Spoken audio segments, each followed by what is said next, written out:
Salve, salve galera, eu sou André Kroll e Indiana Jones e a Relíquia do Destino já está entre nós. O filme conta a quinta aventura do arqueólogo mais amado do cinema e eu vou falar tudo desse filme agora mesmo, então roda a vinheta.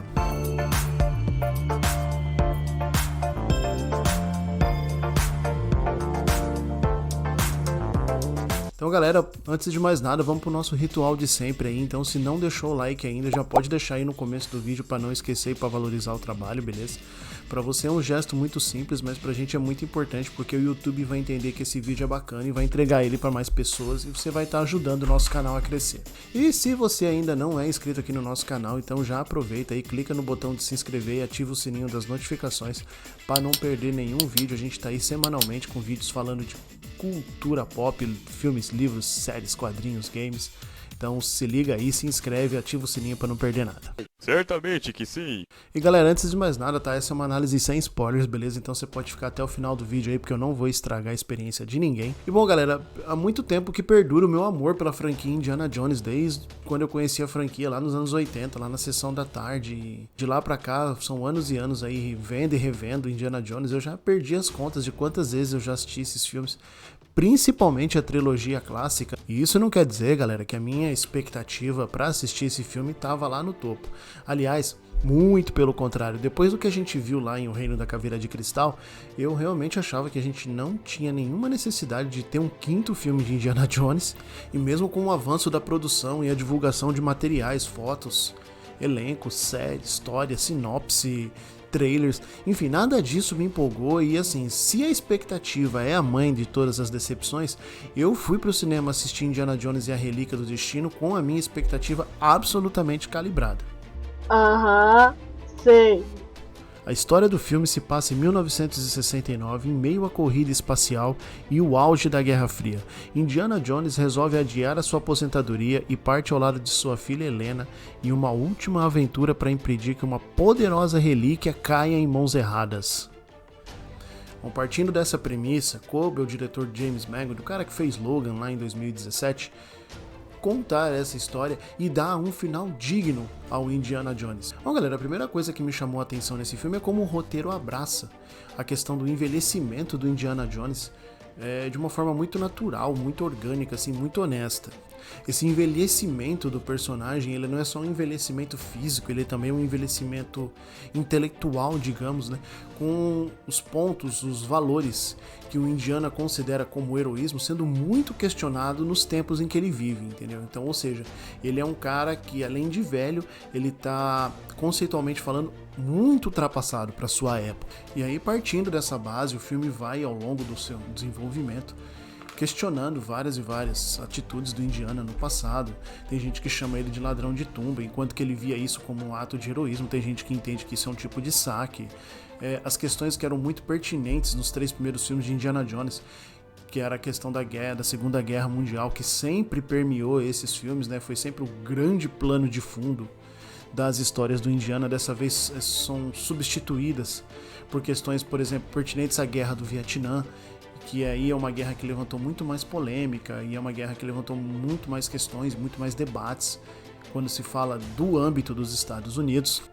O James Mangold é um diretor de muita qualidade, principalmente quando se refere a construir ação e a desenvolver jornada de personagens, né? Falando um pouco da ação, salta aos olhos na primeira sequência de ação do filme, que é a sequência do trem, onde você tem o Harrison Ford rejuvenescido pela tecnologia, né?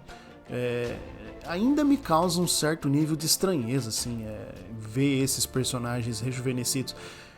É algo assim, tipo o Joe Pesci, o Pacino e o De Niro em O Irlandês, ou o próprio Luke Skywalker em Mandaloriano, sabe? Você sabe que aquilo ali é absolutamente artificial, mas você tenta acreditar porque tá dentro do contexto, enfim, soa uma estranheza natural, mas isso não é nada que impacte assim demais a sua imersão dentro do filme, muito pelo contrário. Essa primeira sequência de ação ela é muito legal e ela remete muito aos moldes da ação da trilogia dirigida pelo Spielberg. Então você tem porradaria, tiro, lances de sorte, de azar do personagem, pequenas sacadas que são alívios cômicos assim para você dar risada em meio àquele momento de ação, aquele momento de tensão, sabe? O James Mangold ele dirige muito bem essas cenas de ação e isso vai se estendendo não só nessa primeira sequência, como ao longo de todo o filme. Cara, outra coisa que principalmente os fãs antigos da franquia Indiana Jones vão capturar nessa primeira sequência de ação do trem é o que esse personagem significa para o cinema, sabe? Como esse filme traz isso à tona, sabe? A importância do Indiana Jones enquanto ícone da cultura pop e como ele pavimentou a estrada para que viessem outras produções do gênero e tudo mais. Indiana Jones abre as portas para uma série de aventuras aí do gênero, por exemplo, A Joia do Nilo, Tudo por uma Esmeralda, os filmes do Nicolas Cage lá, Lenda do Tesouro Perdido, as aventuras do Alan Quatermain, a trilogia da Múmia, né? E até nos games, assim, a gente tem, por exemplo, Tomb Raider e Uncharted, que são games absolutamente inspirados em Indiana Jones. E aí me chama muita atenção como o filme faz essa transição do personagem que tem puta significado pro cinema, da representação da figura do herói, pra um personagem que tá envelhecido, já no final da vida, com certas amarguras de coisas não resolvidas, fisicamente debilitado, sem mais aquela postura de galã, de herói, de porradeiro, sabe? Desconstrói mesmo essa figura do herói, deixando uma réelle sombra daquilo que a gente acostumou a ver nos filmes passados. Isso dá ao público a oportunidade de acompanhar o personagem numa última missão, que é uma jornada acima de tudo para recuperar esse heroísmo esquecido, para resolver coisas que ficaram no passado, coisas mal resolvidas do passado do personagem, sempre, como eu disse, tratando de forma muito honesta a questão da idade já avançada do personagem. Isso proporciona ao público a oportunidade de ver o personagem numa última missão, numa última jornada, buscando recuperar esse heroísmo esquecido, buscando resolver coisas que ficaram esquecidas no passado. Algo muito semelhante, por exemplo, ao que o James Mangold fez em Logan, né? Quando ele pega um herói decadente e tal e coloca o cara numa última missão, onde os eventos vão fazendo com que ele meio que vai acertando as contas com o passado e meio que vai recuperando um pouco daquele herói, daquele conceito que ele tinha anos antes, que com o tempo e com a idade foi se perdendo, sabe? E é muito fácil você se conectar com o personagem, primeiro por conta dessas questões e segundo por conta do Indiana Jones, né? O carisma do Harrison Ford é algo absurdo e você vê o amor que ele tem pelo personagem, assim, é algo realmente muito legal de se ver. E vale lembrar, né, que se despedir de grandes personagens do cinema, grandes personagens da cultura pop não é nenhuma novidade pro Harrison Ford. Recentemente ele se despediu do Deckard em Blade Runner 2049, né? Também se despediu do Han Solo. Ainda que esses dois personagens não tenham um terço do amor que o Han Solo tem pelo Indiana Jones. E assim como Logan, galera, a Relíquia do Destino também tem personagens de apoio que são muito bons e que são muito importantes para a jornada do personagem e para o desenvolvimento do roteiro. O John Rhys-Davies, por exemplo, ele retorna como Salar, uma figura já bem recorrente na franquia Indiana Jones. Aí você tem a Helena, que é a personagem da Phoebe Waller-Bridge, que ela é incrível, ela é muito interessante, super divertida. Ela é uma personagem absolutamente independente. Ela é aquele tipo de pessoa que não deve nada pra ninguém e que por muitas e muitas vezes ao longo do filme ela divide esse protagonismo com o Indiana Jones, mas tudo de uma maneira muito natural e que funciona muito bem dentro da proposta do texto. Ela também tem questões mal resolvidas na vida dela, tem questões mal resolvidas com o próprio Indiana Jones e é bem legal esse contraponto que ela faz com ele, principalmente na maneira com que ela lida com as descobertas arqueológicas, que está muito longe de ter a paixão que o Indiana tem pela arqueologia. Ela é muito mais prática, ela é muito mais decidida, ela é muito mais resolvida, por assim dizer. Talvez os fãs mais antigos da franquia façam até um paralelo com a Merlin lá de Os Caçadores da Arca Perdida. Mas esse não seria um bom filme de Indiana Jones se não tivesse um grande vilão, né? E o cara da vez é o Mads Mikkelsen. Galera, o Mads Mikkelsen é um cara que tem uma habilidade assim natural para entregar bons vilões, né? E agora ele faz um cientista nazista que trabalha para o programa espacial americano, né?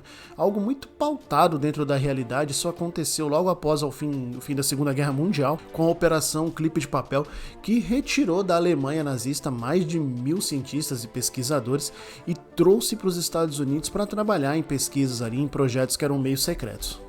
E galera, justamente por isso que o personagem do Mads Mikkelsen é tão legal, porque sai desse maniqueísmo dos filmes anteriores, onde os Estados Unidos eram os mocinhos e os nazistas eram os vilões. Agora a coisa tá meio que misturada ali, isso remete, por exemplo, às questões de espionagens que eram tão pertinentes na época da Guerra Fria e em produções do gênero.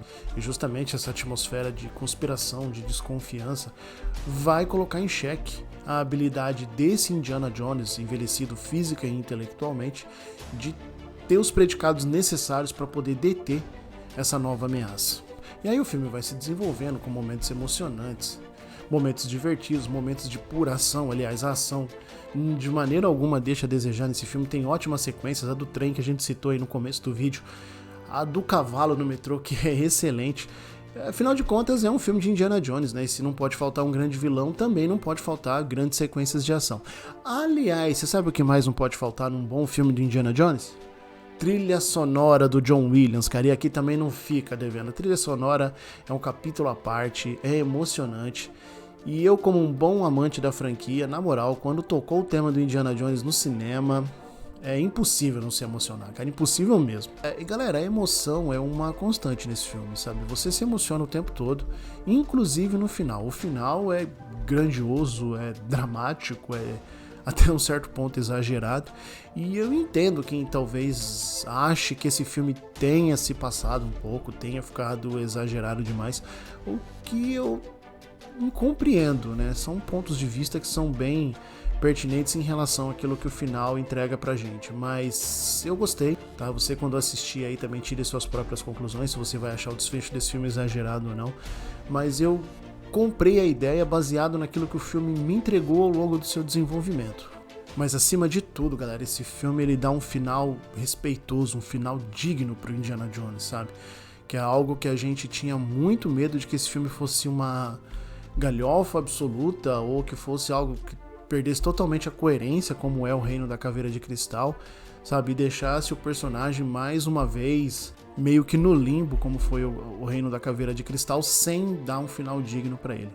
Ainda bem que isso não acontece, o final pro personagem é muito bom, é muito digno, é muito respeitoso, e eu sinceramente eu espero que permaneçam assim e que eles deixem o Indiana Jones do Harrison Ford enfim descansar em paz, né? Galera, Indiana Jones e a Relíquia do Destino não é um filme perfeito, aliás, tá muito longe disso, mas é um filme que se propõe a resgatar um dos maiores personagens do cinema, colocá-lo num contexto diferente, de uma forma coerente, de uma forma respeitosa com o personagem, com a idade, com o envelhecimento dele, e dar a esse personagem um final honroso, um final digno, entregando no processo uma boa história, que tem ação, que tem diversão, que tem comédia. É uma despedida muito respeitosa pra franquia, pro personagem e pros fãs.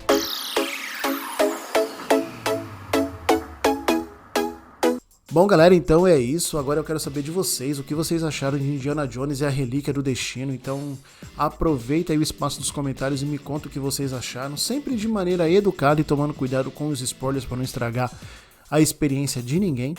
Se ainda não deixou o like, por favor, deixa o like aí pro YouTube entender que esse vídeo é legal e entregar ele para mais pessoas. E se ainda não assinou o canal, clica aí no botãozinho, se inscreva e ative o sininho das notificações para não perder nenhum vídeo novo aqui do Popverso, tá joia? Eu volto a qualquer hora dessas. Por enquanto, fiquem com Deus, fiquem bem, um grande abraço e fui!